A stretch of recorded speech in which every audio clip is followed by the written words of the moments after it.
Chicken Soup for the College Soul. Inspiring and humorous stories about college. This one is called A Compassionate Philosophy. A half hour before test time, I was afraid to look into the mirror, but I had to assess the damages. After all, there were cute guys in the class. Granted, they would be worrying more about the final than what I looked like, and that was my hope at this point. The first thing I saw were my own bloodshot eyes. Where was that Visine? My hair looked like Attila the Hun had spent the night camping in it. Well, I'd pull it back into a ponytail and take the tangles out later. And then I saw it. It was a huge swelling on the front of my chin that had to be the size of a small golf ball. Surely I was hallucinated from lack of sleep. I had never seen anything like that before. I've heard of people getting hives from nerves, but a single hive on the front of their face? I gingerly touched it. A hard swelling met my curious fingertips. Oh, what had caused this? The pizza I'd consume at midnight, or the Mountain Dew I'd consume at 2 and 4 and 6 in the morning?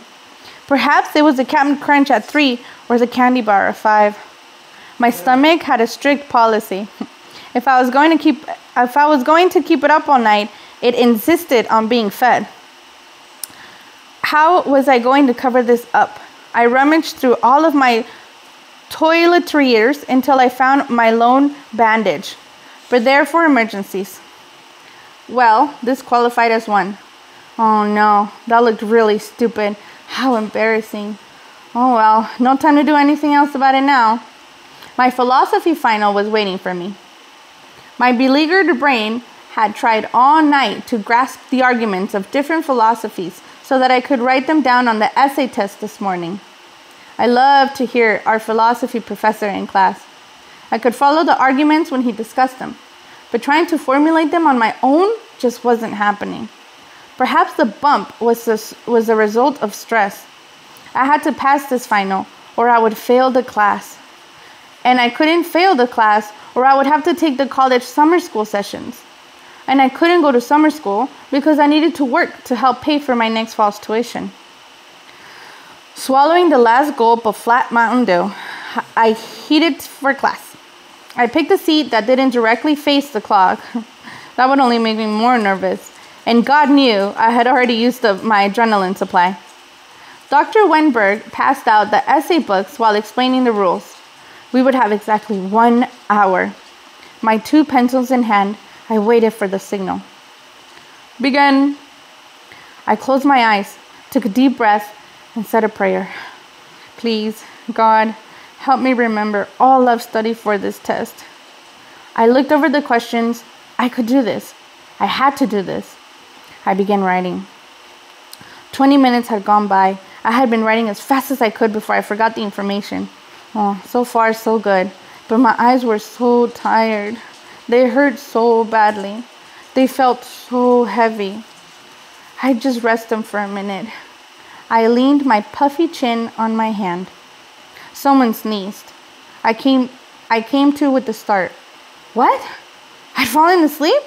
I've never done that in a final. Oh no. Fearfully, I looked at the clock. Only 10 minutes left? Oh, I slept half an hour? Oh no. I thought I'd used up all my adrenaline, but I was wrong. I broke out in a cold sweat. What could I do in 10 minutes? I must think. I need a plan. I'm doomed. No, think. I began writing as fast as I could to finish answering the questions. I stared at the last blank page of the essay test booklet with its neatly ruled lines. Dare I? I had nothing to lose. I still had 2 minutes. I wrote Dr. Wenberg. I told him how sorry I was, how I'd stayed awake all night to study because this was important to me, only to fall asleep during the exam. How I really wanted to do better. I asked for mercy.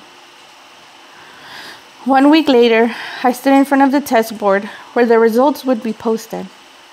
The mysterious swelling on my chin had gone away with sleep, but I touched my fingers to my chin nervously.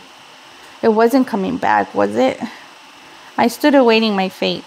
The secretary came out and pinned a paper to the board. I canned down the list of names, looking for my final class grade. There it was, a C-. Tears filled my eyes. I looked again. I had passed. I was sure I hadn't deserved that, but I wasn't about to argue. Dr. Wenberg had shown mercy. It was one philosophy lesson I'd never forget. Christy Nay.